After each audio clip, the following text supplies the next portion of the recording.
Okay, we're here with Stuart Barber, Associate Principal and Director of Senior Living with McMillan Pazdan Smith Architecture based out of Charleston, South Carolina. Stuart, thanks for joining us. Thanks for having me. So Stuart, I've heard this term before. It's called household model of design, and it pertains to assisted living facilities.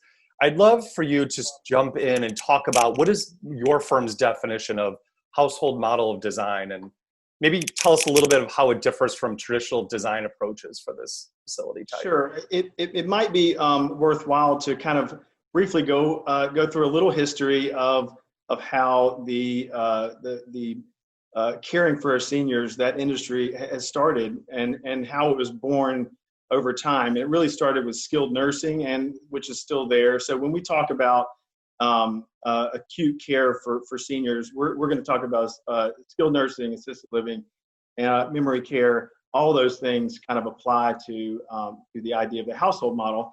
But in the 50s or even before, the caring for the infirm, elder parts of our society was kind of born out of an institutionalized need. Right, so it was to care for people that could not get the care they needed at home. They didn't need a hospital.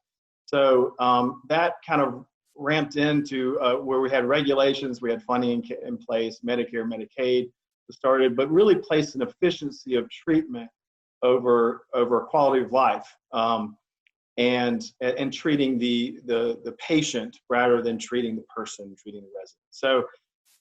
And then came assisted living in the 90s that kind of filled a need, a gray area sort of in between just independent living and skilled care.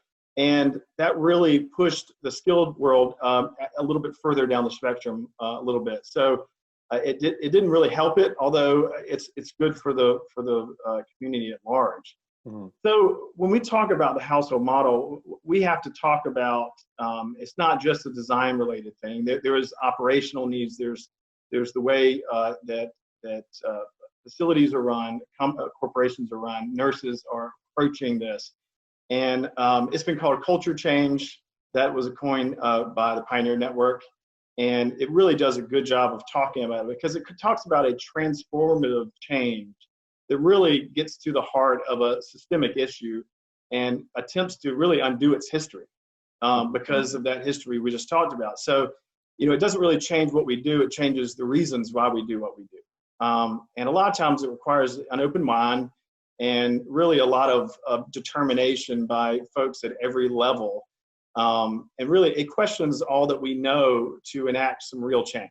So what we're talking about is how care can be provided for residents focused on them. So self-determination of the person, shared decision-making rather than subordination. We call ADLs, activities of daily living, which are things that need to happen. They're check boxes on a list. But really what they're doing is people living their lives. That is part of the way they do it. And so, how can it be person over system is really what we're talking about when we talk about resident-centered care. So home versus institution, and that really is the basis for the household model.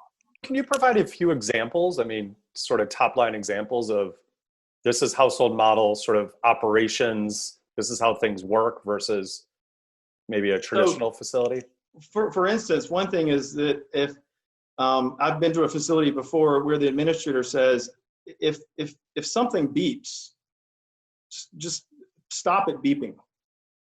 If there's a cart that is always living in the hallway, that is a lift or a medicine cart or something that reminds the resident of the institutional nature of where they are, just hide it.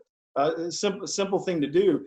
Turn it into a house that is more normal to a person's perception, and that really goes a long way. And then not waking a resident up for breakfast in the morning, allowing them to eat breakfast when they want to.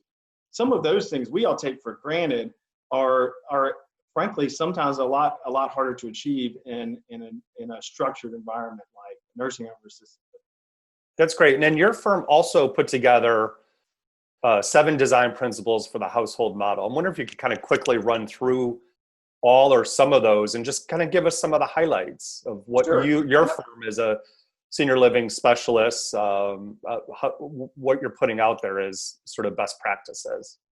So we put this together, and it really does talk about some operational concerns, but it's about a mindset, really, and you'll see that as we kind of go over them. So the first one is a home is familiar and recognizable. Everybody kind of knows what a home is.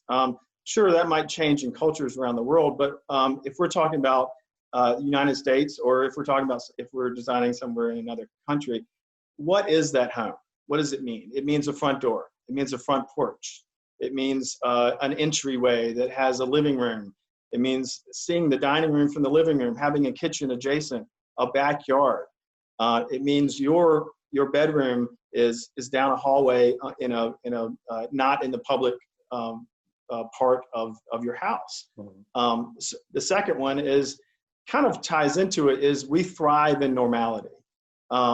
And that means all of us. When our world is turned upside down, similar to how it is right now, it's that strive for normality. It's how can you make an experience in a nursing home as normal as possible to the experience in the home that resident came from. This wasn't their plan A. It might not have been their plan B. We need to recognize that. It doesn't mean that their quality of life should suffer because of that. So number 3 is that care is provided, but is not the focal point. And by a focal point, I mean the visual focal point. We can provide that care in a way with monitoring systems and everything that we have in place already, where it doesn't have to be that institutional desk in the middle of the hallway that residents crowd around. So number 4 is such an easy thing, and everybody really relates to it, that food and quality of life are inseparable.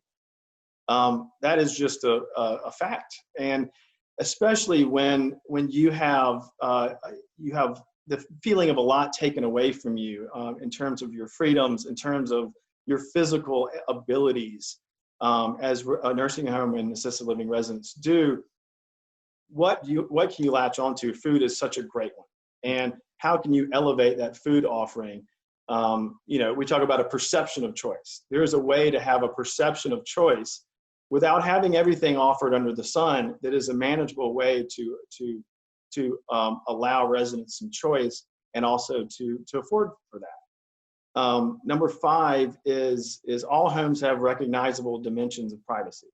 What we're talking about that is, and usually when I give a talk at a show, I'm from Charleston, South Carolina, and we have those gorgeous old stately homes from our downtown area that were all born out of a very clear public-private designations. You were accepted at the front door. You were received onto the porch. You had a sitting room. Thank goodness we all live in that environment anymore. But some of that is still the case. You expect to be invited into. You expected to invite somebody into your bedroom, not to have somebody walk in. And the same thing should hold true in a nursing home.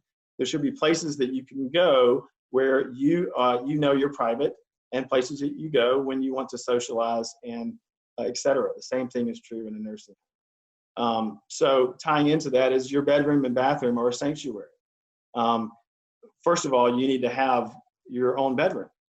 Private rooms is a big part of this too. We know that that's not always possibility to offer more all private rooms, but having a bathroom, your own bathroom that's attached to that is your place. It's your place. So the last thing really has a lot more to do with just quality of life, is that life has to include purpose and meaning.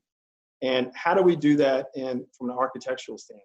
Well, we provide destinations. We provide differing levels of public, like we talked about before, quiet library type spaces, more public, active activity rooms, living rooms, dining rooms, multi-purpose spaces that can be used for lots of different things as a destination. We're doing bistros and friends and family rooms where residents can go and visit with their family can come, and there's a children's nook in the corner, and it's a place where people like to go, and that is makes such a difference in the quality of life for residents. Stuart, Barber, I want to thank you for your time talking about this very important building sector, this building type. Lots of innovation happening. Stuart, thanks again. Okay, thanks, Dave.